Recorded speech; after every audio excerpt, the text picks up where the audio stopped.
청취자 여러분, 안녕하세요. 2025년 12월 23일이었죠. 크리스마스 바로 직전에 글로벌 자동차 업계가 정말 발칵 뒤집히는 뉴스가 하나 터졌습니다. 네, 그랬었죠. 삼성전자가 무려 100년이 넘는 역사를 가진 독일의 자동차 부품 공룡 GF의 핵심 사업부를 인수했다는 소식이었습니다. 맞습니다. 이게 그냥 어떤 회사가 다른 회사를 샀다 이런 단순한 뉴스가 아니에요. 들어보면 정말 한편의 드라마 같습니다. 생존을 위해 미래 기술을 팔아야 했던 독일의 명가, 그리고 반도체를 넘어서 자동차의 뇌를 장악하려는 한국의 거인. 그렇죠. 이건 단순한 M&A가 아니라 자동차 산업의 패권이 어디로 넘어가는지를 보여주는 아주 상징적인 사건입니다. 오늘 저희는 청취자 여러분께서 보내주신 여러 자료들을 바탕으로 이 2조 원짜리 빅들이 앞으로 우리가 탈 자동차를 어떻게 바꿔놓을지 그 큰 그림을 한번 제대로 파헤쳐 보겠습니다. 네. 오늘 이야기의 핵심은 딱 두 가지입니다. 삼성은 도대체 왜 이렇게 큰 돈을 썼을까? 그리고 독일 기술의 자존심인 GF는 왜 미래 핵심 기술을 팔아야만 했을까? 이 두 질문을 따라가다 보면 아주 흥미로운 지점들을 발견하게 될 겁니다. 좋습니다. 그럼 첫 단추부터 한번 끼워보죠.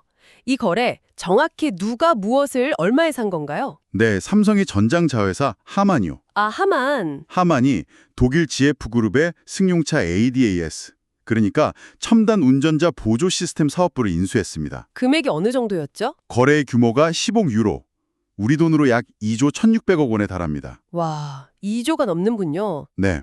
근데 더 중요한 건 외부에서 돈을 빌리지 않고 삼성이 가진 현금으로만 이 딜을 성사시켰다는 점이에요. 아, 전부 현금으로요?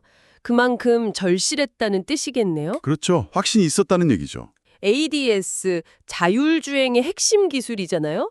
근데 그 사업부 전체라고 하니까 조금 막연하게 들리거든요. 구체적으로 어떤 자산들을 가져온 건가요? 아주 좋은 질문입니다. 이걸 자동차에 비유하면 자동차의 눈과 뇌에 해당하는 가장 중요한 부품들을 통째로 사온 셈입니다. 눈과 뇌요? 네. 먼저 눈은 바로 스마트 카메라와 레이더 기술이에요. ZF의 카메라는 업계 최고인 모비라이랑 협력해서 만든 거라 기술력이 아주 좋고요. 아, 그렇군요. 레이더는 또 어떤 날씨에서도 사물을 정확하게 감지하는 데 특화되어 있죠. 그러니까 자동차가 주변을 볼 수 있는 최첨단 센서들을 확보했다. 이 말씀이시군요. 그럼 뇌는 뭔가요? 바로 그 눈들이 모아온 엄청난 정보를 실시간으로 분석해서 판단하고 명령을 내리는 중앙 제어 유닛 ECU와 관련 소프트웨어 알고리즘 전부입니다. 아, 판단을 내리는 부분. 네. 심지어 이걸 개발하는 핵심 R&D 인력 3,750명까지 전부 고용 승계하는 조건이었어요. 사람까지 전부요? 와. 그렇죠. 이건 공장을 산 게 아니라 말 그대로 그 기술을 만드는 사람들의 머릿속까지 통째로 사온 거라고 봐야 합니다. 2017년에 하만을 인수한 뒤로 8년 만에 대규모 M&A인데 정말 작정하고 뛰어든 것 같네요. 사실 2025년에 삼성이 이들 말고도 계속 뭔가를 사들이지 않았나요? 맞습니다. 그 맥락을 같이 봐야 이 그림이 더 선명해져요. 2025년에만 독일 공조 시스템 기업, 또 오디오 전문 기업, 의료기술 기업까지 계속 인수했거든요. 네네. 이게 뭘 의미하냐면 삼성이 이제 변동성이 큰 메모리 반도체나 스마트폰 시장에만 의존하지 않겠다는 강력한 선언인 거죠. 아, 사업 다각화군요. 네, 장기적이고 안정적인 수익을 낼 수 있는 B2B, 즉 기업 간 거래 시장으로 무게중심을 확실히 옮기고 있다는 신호탄입니다. 자, 그럼 여기서부터가 진짜 흥미로운 지점인데요. 양쪽의 입장이 완전히 다르잖아요? 먼저 삼성의 속내부터 한번 들여다보죠. 왜 하필 지금 ZF의 ADAS 사업부에 2조 원이 넘는 돈을 베팅했을까요? 삼성의 큰 그림은 크게 세 가지 정도로 볼 수 있습니다. 첫 번째는 하만 2.0으로의 진화예요. 하만 2.0이요? 네, 기존의 하만은 사실상 차 안에 오디오랑 내비게이션 만드는 회사라는 이미지가 강했잖아요. 인포테인먼트라고 하죠. 맞아요. 오디오가 유명했죠. 그런데 이번 인수로 운전자의 안전과 직결되는 ADAS 기술까지 품게 되면서 즐거움과 안전을 모두 책임지는 뭐랄까 크로스 도메인 솔루션 기업으로 거듭나겠다는 겁니다. 아, 크로스 도메인. 그러니까 예전에는 차 안에서 듣고 보는 걸 책임졌다면 이제는 차의 움직임 자체를 제어하는 영역까지 넘어가겠다. 이런 거군요. 바로 그겁니다. 완성차 업체들한테 저희 디지털 콕핏이랑 자율주행 시스템 한 세트로 묶어서 사가세요. 최적화도 잘 되어 있고 가격도 합리적입니다. 이렇게 제한할 수 있게 되는 거죠. 굉장히 강력한 무기가 되겠네요. 이게 첫 번째 그림이고요. 두 번째 그림은 삼성그룹 전체 차원에서 봐야 합니다. 바로 수직 계열화의 완성이죠. 수직 계열화. 말이 조금 어려운데 청취자분들을 위해 쉽게 설명해 주실 수 있을까요? 이건 삼성이 지난 10년간 자동차라는 거대한 체스판 위에 말을 하나씩 움직여온 것과 같아요. 체스판이요? 네, 자동차의 두뇌에 해당하는 엑시노스 오토 칩셋을 먼저 만들었죠. 그 다음엔 눈 역할을 하는 아이소셀 이미지 센서를 만들었어요. 아, 그리고 이번에 JF 인수를 통해서 그 눈과 뇌를 연결하고 실제로 차를 움직이게 만드는 신경망, 즉 제어 소프트웨어까지 손에 넣은 겁니다. 이 세 조각이 합쳐지면서 마침내 하나의 완결된 그림이 만들어진 거죠. 와, 그렇게 들으니 정말 장기적인 포석이었네요. 단순히 부품 회사가 아니라 엔비디아나 퀄컴처럼 자동차의 핵심 플랫폼을 파는 솔루션 기업이 되겠다는 야망이 보입니다. 정확합니다. 그런데 한부분으로는 이런 생각도 들어요. 이렇게 한 회사가 모든 걸 다 쥐게 되면 현대차나 폭스바겐 같은 완성차 업체들이 오히려 좀 경계하지 않을까요? 예리한 지적이십니다. 그게 바로 삼성이 앞으로 풀어야 할 가장 큰 숙제 중 하나죠. 그 얘기는 잠시 후에 더 깊게 다뤄보고요. 네. 삼성의 세 번째 동기는 조금 더 내부적인 이야기인데 바로 이재용 회장의 직속 조직인 미래사업기획단의 역할입니다. 미래사업기획단이요. 어떤 곳이죠? 삼성의 미래 먹거리를 발굴하는 일종의 컨트롤 타워라고 보시면 됩니다.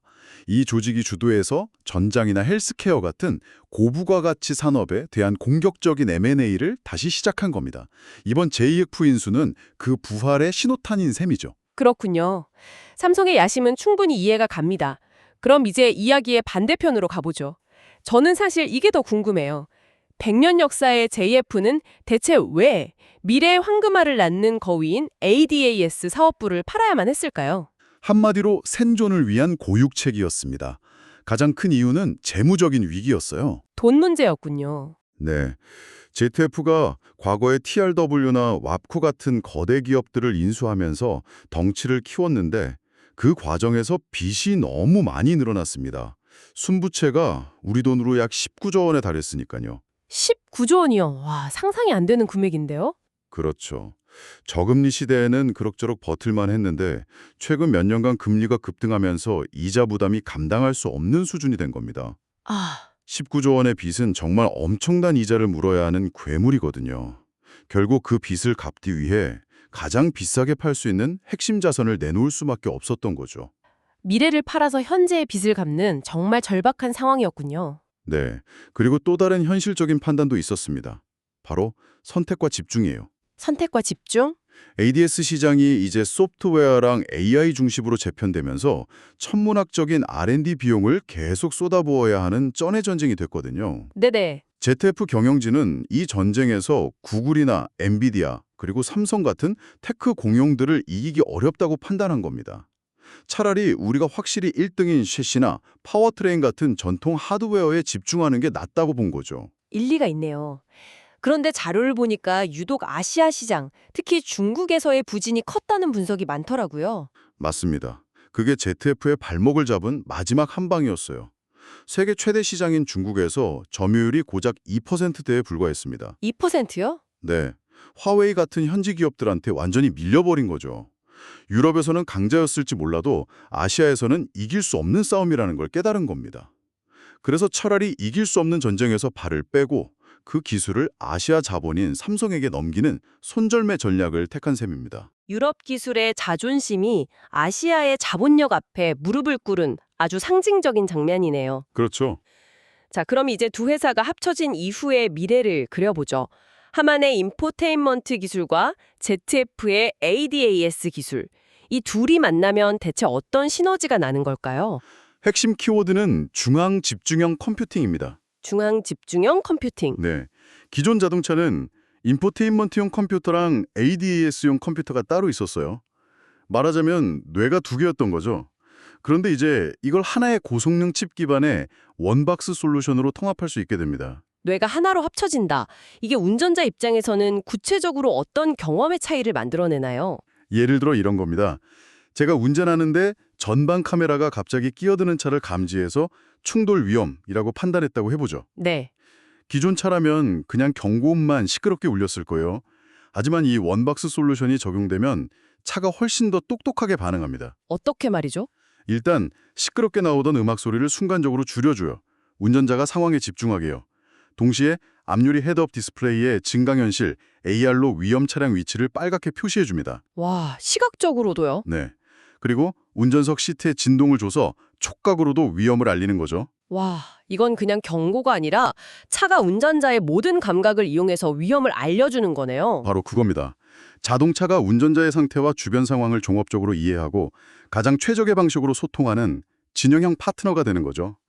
이게 바로 삼성이 그리던 미래 모빌리티 경험의 핵심입니다. 네요. 특히 국내 라이벌인 LG전자와의 경쟁이 정말 치열해지겠습니다. 네, 완전히 새로운 국면으로 접어들었다고 봐야죠. LG전자는 마그나와 합작해서 전기차의 심장과 다리, 즉 파워트레인 분야에 강점이 있었거든요. 맞아요. 하지만 자율주행의 핵심인 눈과 뇌, 그러니까 센서나 제어 소프트웨어 원천 기술은 상대적으로 약하다는 평가가 있었어요. 그런데 삼성은 이번 인수로 인지, 판단, 제어에 이르는 자율주행의 완전한 포트폴리오, 즉 풀스택을 갖추게 된 겁니다. LG 입장에서는 정말 위협적인 경쟁자가 나타난 거군요. 그렇죠. 그럼 기존의 전통 광자들, 독일의 보시나 콘티넨탈 같은 회사들은 어떻게 되는 건가요? 그들은 이제 샌드위치 신세가 될 위기에 처했습니다. 샌드위치요? 네. 과거에는 삼성이 자신들의 부품을 사가는 중요한 고객이었는데 이제는 그 고객이 핵심 기술까지 직접 만들어서 경쟁자로 나타난 거니까요. 아래에서는 중국 업체들이 치고 올라오고 위에서는 삼성 같은 테크 기업들이 시장을 잠식해 들어오고 있는 거죠. 정말 어려운 상황에 처했네요. 네. 특히 요즘 완성차 업체들이 소프트웨어 주도권을 잡으려고 부품사랑 소프트웨어를 분리해서 계약하는 추세인데 이런 흐름은 전통 부품사들에게 더 불리하게 작용할 겁니다. 들어보면 들어볼수록 이번 인수가 정말 자동차 산업의 판을 바꾸는 게임 체인저가 될 수도 있겠다는 생각이 듭니다. 하지만 이런 장밋빛 전망만 있는 건 아닐 텐데요. 넘어야 할 산도 많겠죠. 물론입니다. 2조 원짜리 쇼핑이 항상 성공으로 끝나는 건 아니니까요. 앞으로 삼성이 마주할 가장 큰 도전 과제는 크게 두 가지로 볼 수 있습니다. 첫 번째는 문화적 통합의 문제예요. 문화적 통합이라면 구체적으로 어떤 걸까요? 생각해보세요. 100년 동안 안전과 신뢰성을 최우선으로 여겨온 독일의 전통적인 엔지니어링 문화가 있습니다. 아주 꼼꼼하고 보수적이죠. 네. 반면에 삼성 하만은 소비자 경험과 빠른 업데이트를 중시하는 미국의 IT 문화에 가깝습니다. 이 두 개의 서로 다른 DNA를 가진 조직을 화학적으로 융합시키는 건 정말 어려운 과제입니다. 일하는 방식부터 모든 게 다를 테니 정말 쉽지 않겠네요. 두 번째 과제는 뭔가요? 아까 잠깐 언급하셨던 고객과의 경쟁 문제입니다. 삼성의 주요 고객은 현대차, 폭스바겐 같은 완성차 업체들이잖아요. 그쵸. 그런데 이제 삼성이 자동차의 두뇌와 신경망까지 직접 만들게 되면서 이 고객들이 삼성을 잠재적인 경쟁자로 보기 시작할 거라는 거죠. 아, 그러다 나중에 삼성 자동차 나오는 거 아니야? 이렇게 생각할 수도 있겠군요. 바로 그겁니다. 그런 견제 심리저 분명히 작동할 거예요. 이 고객들을 안심시키고 신뢰관계를 유지하는 게 아주 중요하겠죠. 그렇군요. 결국 기술적인 시너지를 내는 것만큼이나 조직 문화를 합치고 기존 고객들과의 관계를 재정립하는 과정이 모빌리티 삼성의 성패를 가르겠네요. 맞습니다. 그래서 2026년은 모빌리티 삼성이 진정한 시험대에 오르는 첫 해가 될 겁니다. 삼성은 강력한 무기를 손에 쥐었지만 이 무기를 어떻게 휘두를지는 이제부터가 시작인 셈이죠. 오늘 이야기를 정리해보면 이번 삼성의 ZF ADAS 사업부 인수는 단순히 한 기업의 사업 확장을 넘어서 글로벌 자동차 산업의 패권이 기계에서 소프트웨어로 그리고 유럽에서 아시아로 넘어가고 있음을 보여주는 결정적인 사건인 것 같습니다. 네, 자동차 산업의 지각 변동을 알리는 거대한 신호탄이라고 볼 수 있습니다. 삼성은 이 변화의 파도에 올라타기 위해 2조 원이 넘는 거대한 베팅을 한 것이고요. 오늘 긴 시간 동안 깊이 있는 분석 정말 감사했습니다. 마지막으로 청취자 여러분께 생각해 볼 만한 질문을 하나 던지면서 마무리하고 싶습니다. 네? 자동차가 점점 더 바퀴 달린 컴퓨터가 되어가고 있습니다. 어쩌면 머지않은 미래에 우리는 자동차를 고를 때 차체에 붙은 벤츠나 BMW 같은 엠블럼보다 그 안에 어떤 회사의 운영체제와 기술 생태계가 들어가 있는지를 더 중요하게 생각하게 될지도 모릅니다. 마치 우리가 스마트폰을 살 때 안드로이드냐 iOS냐를 먼저 따지는 것처럼 말이죠. 만약 그런 날이 온다면 운전자이자 탑승자로서 우리가 차를 선택한다는 행위의 의미는 과연 어떻게 달라지게 될까요? 이 질문을 남기며 오늘 심층 분석을 마무리하겠습니다.